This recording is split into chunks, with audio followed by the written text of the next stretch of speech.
Hi guys, good morning. ఇవాళ day 2 అయితే ఢిల్లీలో గడిపోతున్నాను అనమాట. నిన్న రూమ్కి వచ్చేసరికి మార్నింగ్ 6 o'clock అయింది. ఇంకా అప్పుడు వచ్చి పనుకునేసాం అనమాట. ఇంకా ఇప్పుడు నిద్ర లేవగానే ఒక పక్క ఆకలి వేస్తుంది. టైం చూస్తే 11 o'clock అవుతుంది. ఇవాళ ఢిల్లీలో షాపింగ్ ప్లాన్ అయితే ఉందన్నమాట. సర్లే ఇంకా రూమ్ సర్వీస్ ఉంది కదా అని టిఫిన్ అయితే ఆర్డర్ ఇచ్చేసాం. టిఫిన్ వచ్చేసరికి మేము రెడీగా అయితే ఉండాలన్నమాట. టిఫిన్ చేసి వెంటనే బయలుదేరేసేయాలి. టిఫిన్ అయితే వచ్చింది కానీ టిఫిన్ కాస్టే కొంచెం ఎక్కువగా ఉంది. ఎంతో చెప్తా, ముందు మేము టిఫిన్ తినడానికి ఎంత కష్టపడ్డామో చూడండి. మేము తిన్న ఈ టిఫిన్ కాస్ట్ కేవలం 780 రూపాయలు మాత్రమే. అది ఒక మసాలా దోశ, ప్లెయిన్ దోశ, 2 plates ఇడ్లీ, అంతే. ఇంకా అలా కిందకి రాగానే ఆటో అయితే ఎక్కేసాం అనమాట.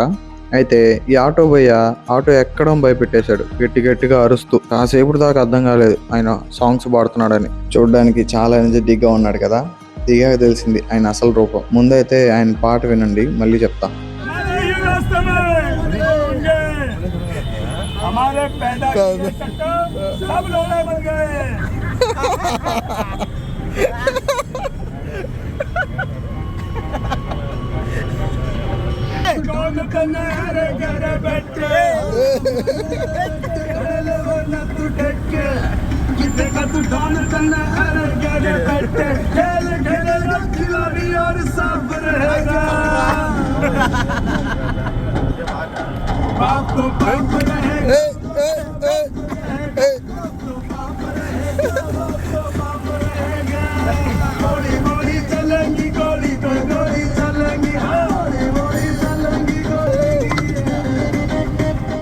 ఆయన పాడడం చూస్తుంటే ఒక పక్క భయం వేస్తా ఉంది, ఎక్కడ ముందు బండిల్ని గుర్తాడా అని. ఒక పక్క ఆయనతో పాటు నవ్వకపోతే మమ్మల్ని ఎక్కడ కొడతాడా అని నవ్వుతూ ఉన్నాను అనమాట. ఇంకా ఆటో దిగ్గానే మేము మాట్లాడుకుంది 150 అని 200 చేతిలో పెడితే ఆయన తిరిగి 10 రూపాయల చేతిలో పెట్టి చిల్లర లేదని నవ్వుతూ వెళ్ళిపోయాడు. సర్లే, మాకు కొంచెం ఎంటర్టైన్మెంట్ ఇచ్చాడు కదా అని లైట్ తీసుకున్నాం అనమాట. అంతకు మించి మనం ఏం చేయలేం అనుకోండి.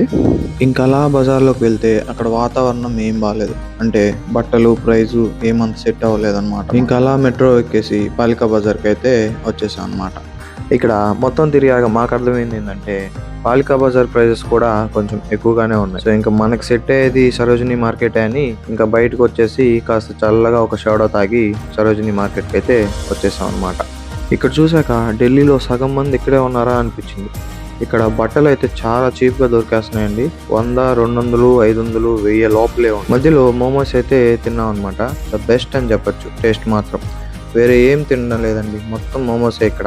ఇంక ఇలా మా షాపింగ్ అయితే ముగించుకొని రిటర్న్ ఆటోలో రూమ్కి అయితే మళ్ళీ తిరిగి వెళ్ళిపోయాం అనమాట. రూమ్కి వచ్చాక కాస్త రెస్ట్ తీసుకుందాం అనుకుంటే టైం లేకుండా పోయింది. ఇప్పుడు మేము మనాలికి వెళ్ళాలంటే ముందుగా ASPT బస్ స్టాండ్కి వెళ్ళిపోవాలన్నమాట. బస్సెస్ అన్ని అక్కడి నుంచే స్టార్ట్ అవుతాయి. సో ఇంక వెంటనే రూమ్ అయితే వేకేట్ చేసేసి బస్ స్టాండ్కి అయితే వచ్చేసాం అనమాట. బస్ స్టాండ్కి వచ్చాము, బస్ కోసం వెయిట్ చేస్తున్నారు. వాళ్ళంతా లగేజ్ ఫుల్గా ఉంది, బస్ కోసం వెయిటింగ్. వీళ్ళంతా మనాలికి వెళ్ళాలని టూరిస్టులు బస్ కోసం వెయిట్ చేస్తూ ఉన్నారు.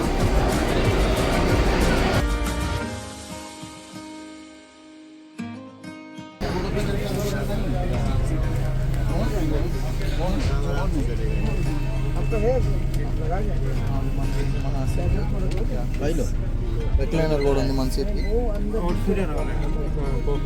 ఫ్రెండ్స్, ఇప్పుడే యాక్చువల్లీ బస్ ఎక్కాము. మా ఫ్రెండ్స్ అందరూ రిలాక్స్ అవుతున్నారు. హాయ్ చెప్పను బ్రో.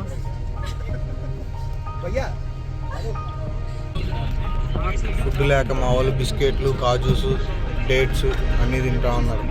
అలానే ఏదో చేస్తున్నారు, ఫుడ్ కూడా పెట్టలేదు. మనాలి వెళ్ళే దారిలో ఇలా హోటల్ దగ్గర ఆగామండి. చాలా అంటే చాలా బాగుంది, వాటర్ ప్రీమియంగా ఉంది.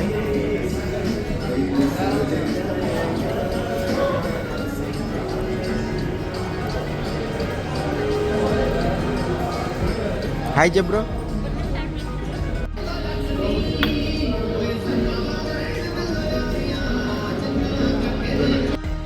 పెట్రోల్ కోసం ప్రస్తుతానికి మన బస్సు చండీగఢ్లో అయితే ఆగింది. చాలా మంది చాలా చెప్పారు కానీ చలి ఉంటుందని, ఎంత ఉంటుందని అసలు ఎక్స్పెక్ట్ చేయలేదు. దయచేసి అందరూ బాగా బందోబస్తుగా రండి. చాలా కఠినంగా ఉంది ఇక్కడ. బస్సులో ఏసీ వల్ల కూలింగ్ అయితే తెలియలేదు అసలు. బయటికి రాస్తే భయంకర చలిగా ఉంది. ఇంకా మనలో ఎలా ఉందో వెళ్ళాక తెలియాలి. ఓకే మరి నెక్స్ట్ వీడియో కోసం కంపల్సరీగా వెయిట్ అండ్ సీ. ఇంకా ఇప్పుడు మేమైతే నిద్రపోయాం అనమాట. ఇంకా రేపు మనాలి వెళ్ళాక ఏమేమి తిరిగాం, ఏమేమి చూసాం అనేది రేపు వీడియోలో అప్లోడ్ చేస్తా. అప్పటి వరకు subscribe to my channel shine with Surya. Thanks for watching. ఇట్లు మీ సూర్య.